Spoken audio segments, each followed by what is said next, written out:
আসসালামু আলাইকুম। আশা করি সবাই ভালো আছেন।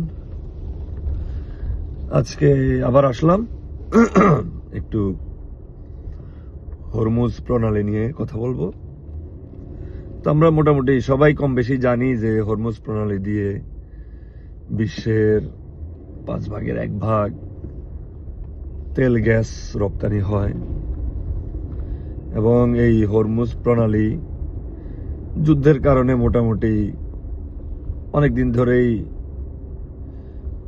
বলতে গেলে প্রায় বন্ধই হয়ে আছে। কিন্তু এই হরমুজ প্রণালী আমাদের ওয়ার্ল্ড ইকোনমির জন্য, স্পেশালি বাংলাদেশ সহ ছোট ছোট কান্ট্রিগুলোর জন্য যে কত ইম্পর্টেন্ট সেটা হয়তো আমরা অনেকেই জানি না। যেমন এই হরমুজ প্রণালী দিয়ে বিশ্বের 30% ইউরিয়া হরমুজ প্রণালী দিয়ে আসে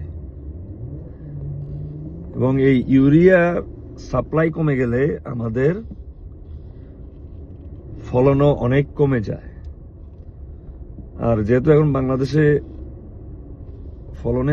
ফসলের সিজন চলতেছে, জানি না সামনে এটার এফেক্ট কতটুকু খারাপ হবে। আল্লাহ আমাদেরকে সবাই ওটা থেকে উদ্ধার করুক। তারপর আরেকটা হলো হিলিয়াম। এই হিলিয়াম সেমিকন্ডাক্টর, মাইক্রোচিপ এগুলা বানানোর জন্য খুবই খুবই প্রয়োজনীয় একটা জিনিস। যেমন ওয়ার্ল্ডের 30% বা তারও বেশি হিলিয়াম হরমুজ প্রণালী দিয়ে আসে এবং এটা মোটামুটি প্রায় ধরতে গেলে এক ধরনের বন্ধই হয়ে আছে। সো কিছুদিন পরে হয়তো আমরা আমাদের টিভি, ফ্রিজ, ফোন যা আছে মোটামুটি সবকিছুতেই এটার এফেক্ট পড়বে এবং দাম হয়তো মোটামুটি আরো 20-30% বেড়ে যাবে।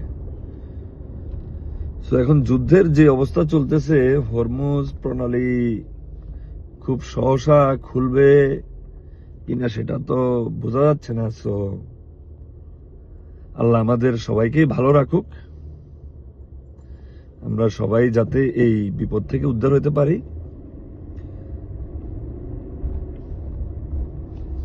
ধন্যবাদ, সবাই ভালো থাকবেন ইনশাআল্লাহ।